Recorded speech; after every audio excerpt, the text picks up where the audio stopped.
우리 한번 따라해 보겠습니다. 다른 이로서는 구원을 받을 수 없나니. 오늘 우리가 함께 읽은 본문 바로 앞장 사도행전 3장을 보면 우리 모두가 잘 아는 그 유명한 사건이 나옵니다. 베드로와 요한이 안전뱅이를 나사렛 예수 그리스도의 이름으로 고쳐 일으켜 세우는 놀라운 사건이 기록되어 있습니다. 베드로와 요한이 기도 시간에 성전에 올라가다가 성전 미문 앞에서 날 때부터 안전뱅이로 사람들에게 구걸하고 살고 있는 거린을 만납니다. 그때 베드로와 요한은 그 유명한 말을 선포하지요. 은과 금은 내게 없거니와 내게 있는 이것을 내게 주노니 나사렛 예수 그리스도의 이름으로 일어나 걸어라 하면서 손을 내밀어 그를 일으킵니다.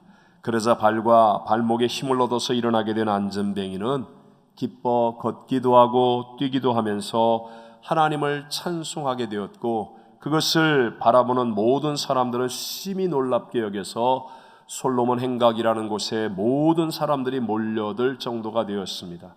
그렇게 몰려든 사람들에게 베드로와 요한은 예수 그리스도의 십자가와 부활의 복음에 대해서 설교를 하고요, 그 현장에 나타났던 유대교 지도자들은 이와 같은 복음 전함을 싫어하여서 두 사도를 잡아서 감옥에 가두어 버렸습니다. 자, 이제 이튿날이 되자 대제사장 안나스와 가야바를 비롯한 유대교 지도자들이 사내들인 공유회로 다 한자리에 모였고요, 두 사도를 가운데 세워놓고 세상 권력의 힘으로 협박하듯이 물었습니다. 오늘 본문 바로 앞절에 나오는 사도행전 4장 10절입니다. 함께 읽어보겠습니다. 사도들을 가운데 세우고 묻되 너희가 무슨 권세와 누구의 이름으로 이 일을 행하였느냐. 아멘. 오늘날도 세상이 동일하게 우리들에게 지금 묻고 있는 질문과 같지 않습니까? 너희들 그리스도인들이 말하는 구원이라는 게 도대체 뭐냐?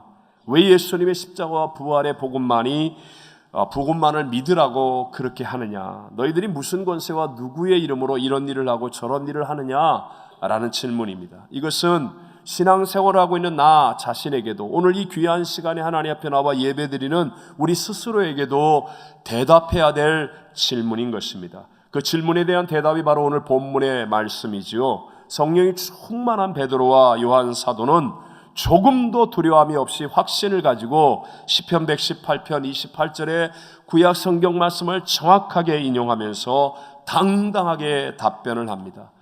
저들이 학문이 없는 어부 출신인 것을 알고 있는 그 사내들인 공회의 잘나고 똑똑한 기득권자들이 정말 놀랄 정도로 그들을 심각하게 책망하기까지도 했습니다. 신약 성경 가운데 유명한 말씀이며 능력 있는 진리의 말씀이 바로 오늘 베드로의 고백 가운데 나오지요. 12절 말씀만 같이 한번 읽어보겠습니다. 다른 이로서는 구원을 받을 수 없나니 천하 사람 중에 구원을 받을 만한 다른 이름을 우리에게 주신 일이 없음이라 하였더라. 아멘. 오늘 이 본문을 통해서 다른 이로서는 구원을 받을 수 없나니 라는 제목을 가지고 이 시대를 살고 있는 저와 여러분에게 주시는 하나님의 세 가지 은혜를 함께 나누기를 원합니다. 첫째, 성경, 진리의 말씀인 성경은 분명하게 다른 이로서는 구원을 받을 수 있다 없다라고 말씀하고 있습니다.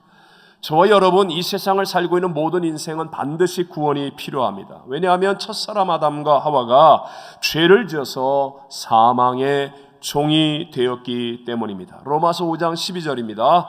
그러므로 한 사람으로 말미암아 죄가 세상에 들어오고 죄로 말미암아 사망이 들어왔나니 이와 같이 모든 사람이 죄를 지었으므로 사망이 모든 사람에게 이르렀느니라. 아멘. 아담과 하와가 지음을 받은 에덴 동산에서 먹어서는 안 된다, 먹는 날에는 정령 죽으리라고 말씀하신 선악을 알게 하는 나무의 열매를, 그 말씀을 불순종함으로 따 먹었습니다. 여러분, 이것은 분명한 원죄입니다. 하지만 실제로 더 중요한 것은 이와 같은 원죄를 짓게 만든 뿌리가 있다는 것입니다. 그 뿌리가 무엇입니까? 창조주 하나님, 자신을 지으신 하나님을 하나님으로 인정하기를 거부하고, 그리고 자기 스스로가 하나님처럼 되어서 내가 내 인생의 주인이 되려고 하는 것, 즉 내가 스스로 하나님이 되려고 하는 그것이 원죄의 뿌리라고 하는 것입니다. 이 원죄를 통해서 야, 너 자신을 섬겨라. 네가 네 인생의 주인이 돼야지 누가 너를 간섭하게 만드느냐. 네가 하나님이야. 네 마음대로 해. 네가 하면 되는 거야. 이렇게 유혹하여서 아담과 하와가 가장 좋은 에덴 동산에서 무너졌던 것처럼 우리들의 인생도 무너뜨리게 만들고 있다라는 것입니다. 이렇게 되면 어떻게 되죠? 로마서 6장 23절에 말하는 것처럼 죄의 삭은 뭐라고요? 사망. 죄의 삭은 사망인 것입니다. 그래서 우리의 아무리 노력하고 애를 쓰고 힘을 더해도 죄의 값인 사망을 이길 수가 없기 때문에 우리는 사망의 종되어서 살아갈 수밖에 없는 것입니다. 왜 우리가 이렇게 열심히 사는데도 행복하지 않습니까? 아침부터 밤늦도록 누구보다도 더 수고하며 노력하고 있지 않습니까? 그런데도 불구하고 왜 두렵습니까? 왜요? 우린 이미 사형 선고를 받은 사람이기 때문에 그렇습니다. 나의 주인이 이미 죄의 삭신 사망의 종이 되어 있기 때문에, 그래서 그것을 이길 수 없는 완전하지 못한 존재이기 때문에 우리는 무엇을 해도 불안하고 불만족스러운 거예요. 내가 불완전하니까, 내 주인이 이미 사형 선고를 받았으니까 아무리 좋은 음식을 먹어도, 때로는 좋은 곳을 가도, 때로는 좋은 것을 즐겨도 잠깐뿐이지 돌이키면 또다시 두렵고 불만족스럽고 염려하고 근심할 수밖에 없고 불평과 원망이 나올 수밖에 없는 것입니다. 아무리 내 힘으로 노력하고 애를 써도 지옥에 가야 하는 죄값을 다 지불할 수가 없다라는 것입니다. 종종 어떤 사람들은요, 인생에서 돈이면 다 된다라고 믿는 사람들이 있습니다. 그래서 돈 버는 일에 인생을 걸고 때로는 양심과 신앙도 없이 죽으라고 돈을 벌려고 노력합니다. 실제로 돈을 벌기도 합니다. 하지만 명심하십시오. 돈은 사소한 일은 해결해 줄 수 있을지 모르지만, 작은 것들은 내 마음대로 할 수 있게 만들어주는 편리함이 있을지 모르지만, 그러나 진짜 중요한 일들은 돈으로 해결되지 않는다는 사실을 알아야 합니다. 돈을 주고 근사한 집을 살 수 있어도 행복한 가정을 살 수는 없습니다. 돈을 주고 좋은 침대는 사지만 편안한 잠을 살 수는 없고, 비싼 시계는 사지만 시간을 살 수도 없고, 책을 사도 지식을 얻을 수가 없고, 돈으로 지위를 살 수는 있어도 존경을 살 수는 없습니다. 비싼 약을 살 수 있지만 진짜 건강을 살 수가 없고요. 돈으로 피는 살 수 있을지 모르지만 생명을 살 수는 없습니다.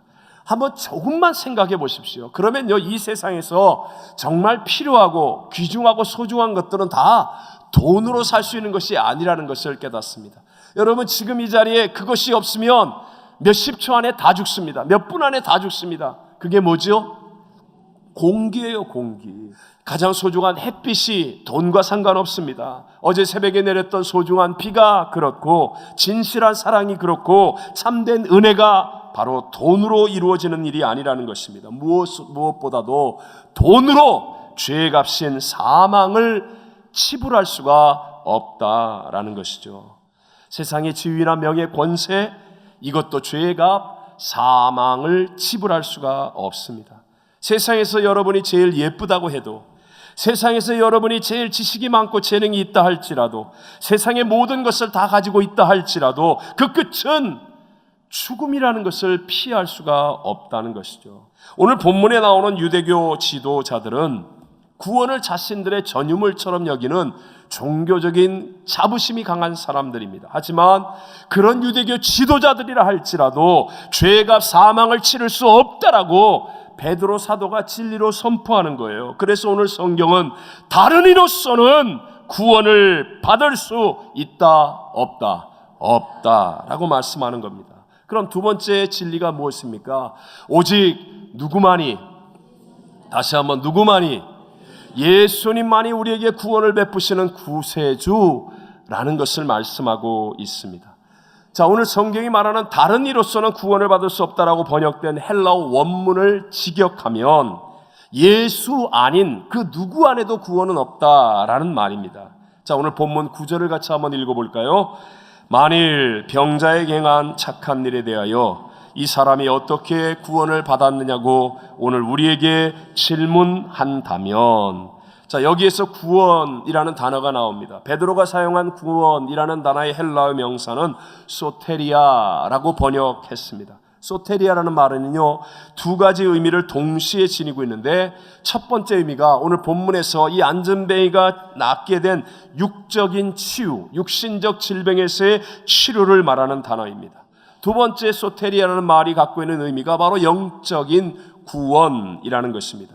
마태복음 1장 21절을 읽어봅니다. 아들을 낳으리니 이름을 예수라 하라. 이는 그가 자기 백성을 그들의 죄에서 구원할 자이심이라 하니라. 여기서의 구원, 소테리아는 바로 죄로부터의 구원인데 영적인 구원을 말하는 것입니다. 오늘 본문 10절에 그 영적인 구원 또는 질병으로부터의 육적인 치유의 구원, 이것에 대해서 이 배경을 이렇게 설명하죠. 10절을 한번 읽어봅니다. 너희와 모든 이스라엘 백성들은 알라. 너희가 십자가에 못 박고 하나님이 죽은 자 가운데서 살리신 나사렛 예수 그리스도의 이름으로 이 사람이 건강하게 되어 너희 앞에 섰느니라. 아멘. 나사렛 예수 그리스도의 이름으로 구원을 받게 되었다. 이유가 무엇입니까? 예수님은 죄도 없고 흠도 없으신 하나님의 아들로 성육신하여 이 땅에 오신 분입니다. 그분이 우리의 죄가 사망을 대신 지불하기 위해 십자가에서 그 모든 고통과 멸시와 치욕을 감당하시며 다 이뤘다 하시고 죽으셨습니다. 그리고 하나님은 그 예수를 확실하게 죽은 지 사흘 만에, 즉 죄가 사망을 대신 지불하게 하신 후에 부활로 다시 일으켜서 우리의 주가 되게 해 주신 줄로 믿습니다. 그래서 우리 힘으로 할 수 없는 죄값 사망을 예수님이 십자가에서 대신하여 지불하시고 부활 승리하셨기 때문에 그것을 내가 믿으면 예수님의 십자가와 부활의 은혜 때문에 저와 여러분도 구원을 받는 하나님의 자녀가 되는 줄로 믿습니다. 자, 이 예수님의 십자가는 무엇입니까? 간단합니다. 십자가는 더하기입니다. 그래서 여러분, 예수님의 십자가를 자꾸 바라보고 십자가를 얘기하고 십자가를 증거하고 십자가를 자랑해 보십시오. 희한합니다. 내게 없었던 하나님의 은혜가 더하기 되어집니다. 내게 없었던 하나님의 능력이 더하기 되어집니다. 내가 찾지 못했던 것을 찾을 수 있는 지혜가 더하기 되어집니다. 하늘의 것들이 더하기 되어지는 역사가 일어나는 줄로 믿습니다. 고린도서 1장 18절에 이렇게 말씀하죠.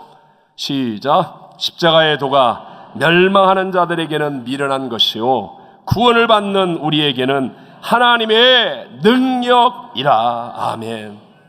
병든 사람에게도 십자가를 전하는데, 십자가를 증거하는데, 십자가를 자랑하는데 희한합니다. 내게 없었던 하나님의 십자가는 능력이라 치유와 회복의 역사가 일어나게 되는 줄로 믿습니다. 여러분, 사람 얘기하고 인간적인 수단과 방법을 얘기하면요, 갈등과 분쟁은 더 커져요. 해결하겠다고 나섰는데도 더 문제는 커지고 더 어려움이 많아져요. 그런데 십자가의 예수를 전하면 희한합니다. 하나님의 화목이 임합니다. 용서가 임합니다. 하나님의 사랑이 임합니다. 하나님의 능력이 나타나게 되는 줄로 믿습니다. 분명하게 하셔야 됩니다. 예수를 믿는 것과 안 믿는 것의 사람의 차이점이 무엇이겠습니까? 예수를 믿으면 갑자기 윤리 도덕적으로 굉장히 착한 사람이 되고, 얼굴이 네모난 사람이 갑자기 동글동글한 수박처럼 참외처럼 바뀌어지고, 아니면 아무것도 잘 못하던 사람이 예수 믿고 나더니 뭐든지 잘하는 사람이 된다? 여러분, 그런 것입니까? 아닙니다. 여러분, 예수를 믿었는데도 불구하고 안 착한 사람 많습니다. 예수를 믿어도 여전히 얼굴이 네모나고, 예수를 믿었는데도 불구하고 여전히 그 문제와 어려움은 그대로 있더라는 거예요. 진정한 차이점이 무엇입니까?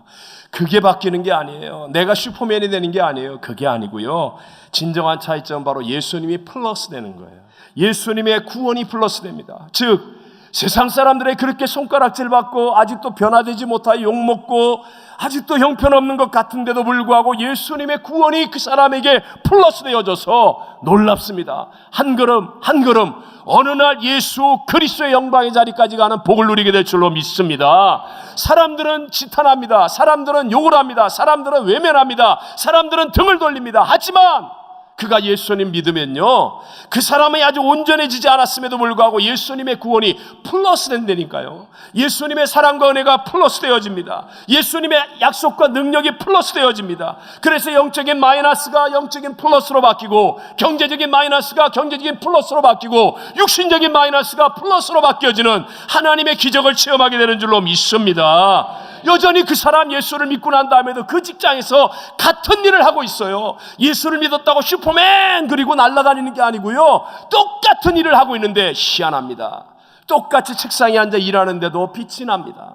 친절합니다. 무언가 다른 향기가 납니다. 말할 수 없는 어떤, 설명할 수 없는 어떤 일들이 일어납니다. 예수를 믿고 난 다음에도 여전히 가시가 있고요, 여전히 문제가 있고, 여전히 어려움이 있는데, 그런데 예수님의 약속과 능력과 지혜가 플러스 되는 거예요. 그래서 시원하게 넘어갈 수 있게 만들고, 이기게 만들고, 감당할 수 있게 만들어서 우리같이 연약한 사람들을 통하여 행하시는 하나님의 영광을 세상 가운데 증거할 수 있게 만들어주시는 줄로 믿습니다. 예수님의 십자가만이 구원입니다. 십자가는 플러스입니다. 여러분, 지금 당장에 내 생각, 내 뜻대로 안 된다 할지라도 십자가를 붙잡고 십자가를 바라보고 십자가를 자랑하면 하나님의 능력이 플러스 되어지는 놀라운 축복의 결과들을 우리 모두 체험하고 누리게 될 줄로 믿습니다. 마지막 세 번째로, 그럼 어떻게 해야 됩니까? 그렇다면 우리가 어떻게 해야 됩니까? 바로 예수님께 뭐 해야 돼요? 집중해야 돼요. 그러기 위해 성령 충만한 믿음이 되어져야 한다는 것입니다. 오늘 본문 8절을 같이 한번 읽어볼까요? 이에 베드로가 성령이 충만하여 이르되 백성의 관리들과 장로들아. 보십시오. 베드로는 지금 예수 그리스도를 구세주로 믿는 믿음을 가졌어요. 그렇다고 그가 어부 출신의 학문이 없는 사람이 바뀌었습니까? 아니, 여전히 마찬가지예요. 다른 사람들이 볼 때 그냥 어부 출신이에요. 갈릴리 사람이에요. 학문이 없는 사람이에요. 별 볼 일 없고 힘도 없고 빽 없는 사람입니다. 그런데도 불구하고 지금 베드로는 성령이 충만하여서 백성의 관리들과 장로들을 향하여 담대하게 복음을 선포하지 않습니까? 무엇입니까? 믿음이라는 것은요, 나보다 큰 분을 의지하는 거예요. 나의 삶을 변화시킬 수 있는 나보다 큰 분이 있다는 것을 인정하는 게 믿음 아닙니까? 그런데 성령 하나님은요, 바로 그와 같은 믿음이 내 속에서부터 터져나오게 만드는 거예요. 머릿속으로만 알고 입안에서 조물조물거리다가 에이구 그러고 포기하고 지치고 넘어지고 뒤돌아서게 만들지 않고, 머릿속으로 알고 있는 것이, 가슴속에 느껴지는 것이 그냥 어떤 장애물과 어떤 문제와 어떤 대적 앞에서도 내 안에서 터져나오게 만드는 것, 이 능력이 성령 하나님께 있는 줄로 믿습니다. 이런 말이 있습니다. 여러분 한번 이해가 되시는지 잘 보십시오. 우리 홈리스가 굉장히 많아지고 사회적인 문제이기도 합니다.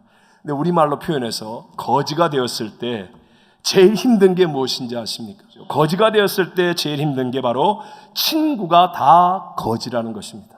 내가 거지인 건 별 문제가 아니에요. 다시 일어나면 돼요. 근데 나를 다시 일으켜줄 수 있는 사람이 없이 내 주변이 다 거지밖에 없어요. 그래서 여기서 이제 문제를 만나는 겁니다. 여러분, 예수님을 믿는다는 게 무엇인지 아십니까? 어떤 상황, 어떤 환경, 어떤 사람보다 뛰어난 더 큰 힘을 가진 성령 하나님이 내 속에서부터 역사함을 체험하는 플러스 인생의 복을 누리는 것인 줄로 믿습니다.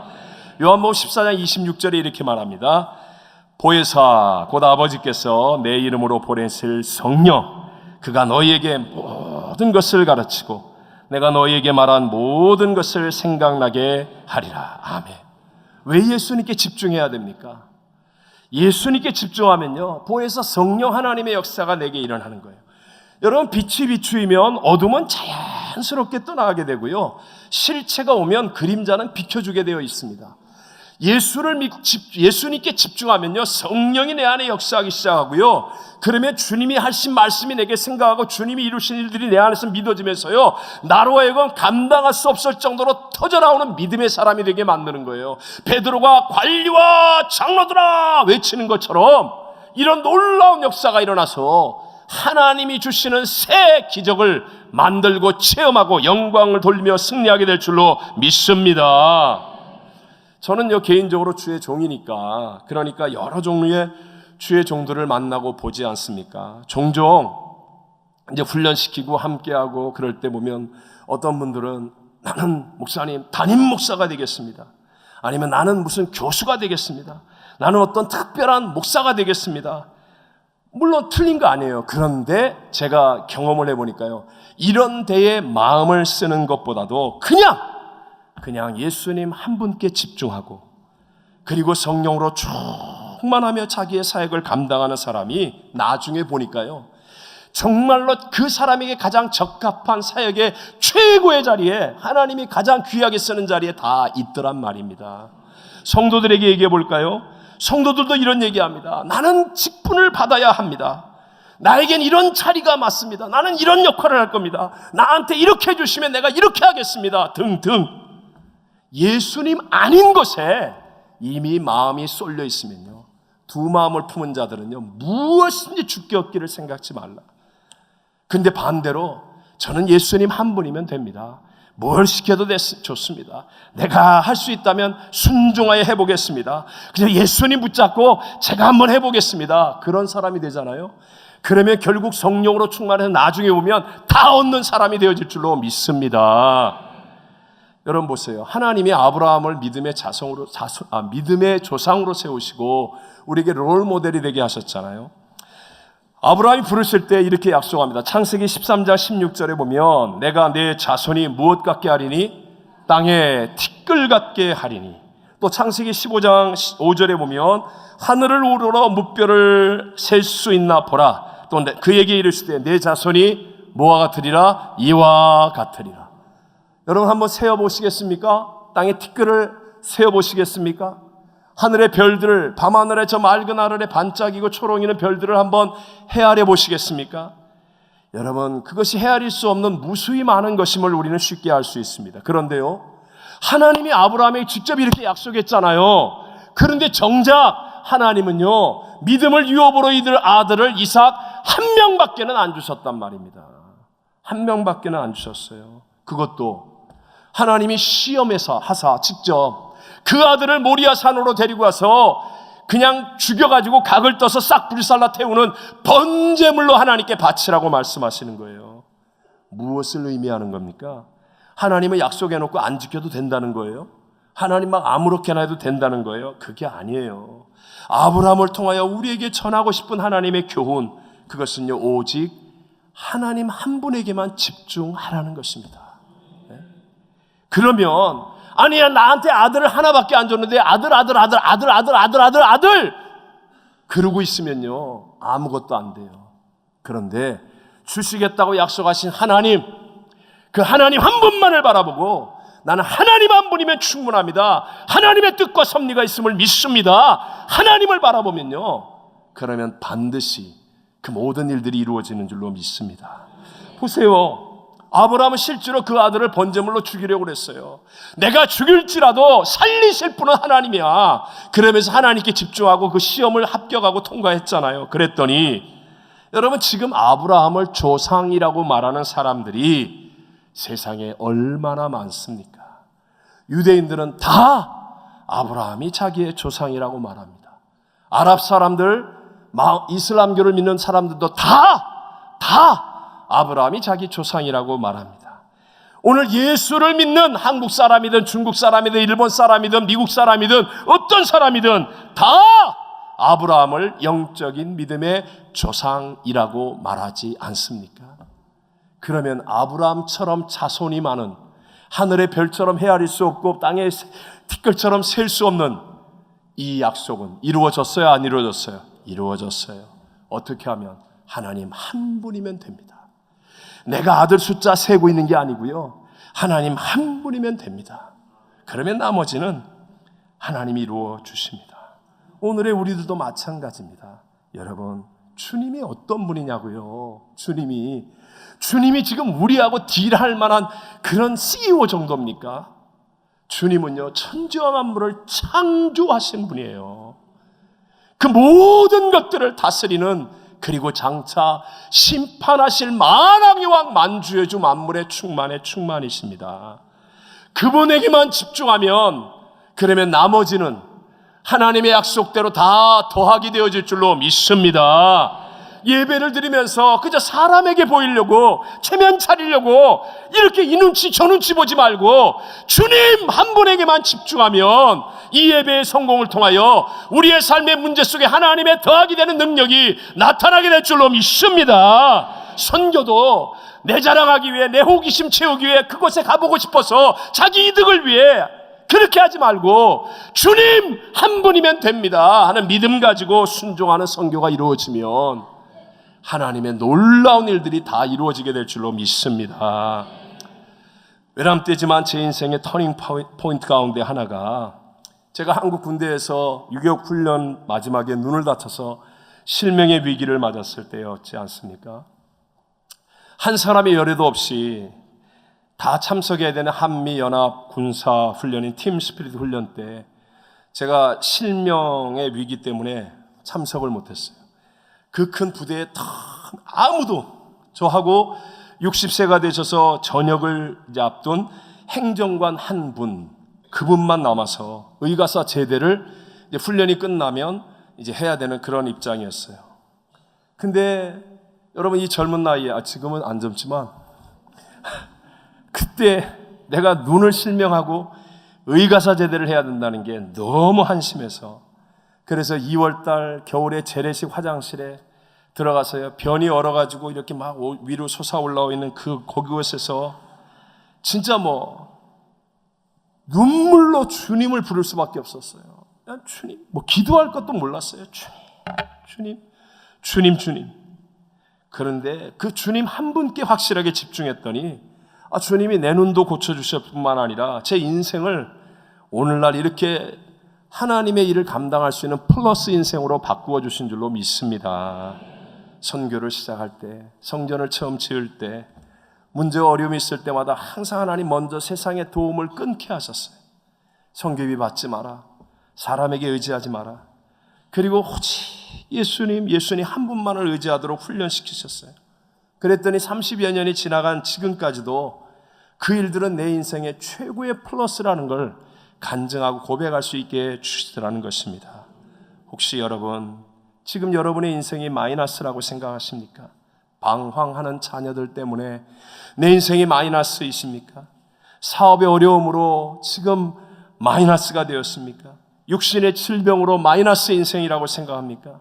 내 이민 생활이 너무나 엄청난 마이너스가 되었다고 생각하고 있습니까? 회복의 길은 하나입니다. 예수님. 오직 예수님께 집중하고 성령으로 충만하면 우리의 인생을 플러스로 변화시켜 줄 수 있는 전지전능하신 능력이 나타나게 될 줄로 믿습니다. 하나님은 문제보다, 하나님은 대적보다, 하나님은 하실 수, 예수님이 플러스예요. 제발 이 걱정 저 걱정, 이 사람 저 사람, 이 방법 저 방법, 그게 아니고요. 먼저 하나님 앞에 나와 내가 살든지 죽든지 흥하든지 망하든지 성하든지 쇠하든지 주님 한 분이면 됩니다. 결단하시고 붙잡으십시오. 주의 이름을 부르십시오. 그 주님은 전지전능하셔서 다시 한번 우리를 플러스 인생으로 회복시켜 주실 줄로 믿습니다. 성경은 분명하게 우리를 가르쳐 말씀합니다. 다른 이로서는 구원을 받을 수 없다라고요. 오직 예수님만이, 십자가와 부활의 예수님만이 우리에게 구원을 베푸실 구세주라고 말씀하십니다. 오늘 우리는 다시 한번 우리가 무엇을 집중하고 있는지요, 두 마음을 품고 있지는 않은지요, 다시 한번 예수님께 집중하여서 성령 충만한 믿음을 회복함으로 내 안에서부터 터져나오는 믿어지는 믿음을 가지고 세상을 이기며 역전성을 만들어가는 회복의 증인이요 하나님의 영광을 증거하는 복 있는 사람들이 되시기를 주의 이름으로 축원합니다.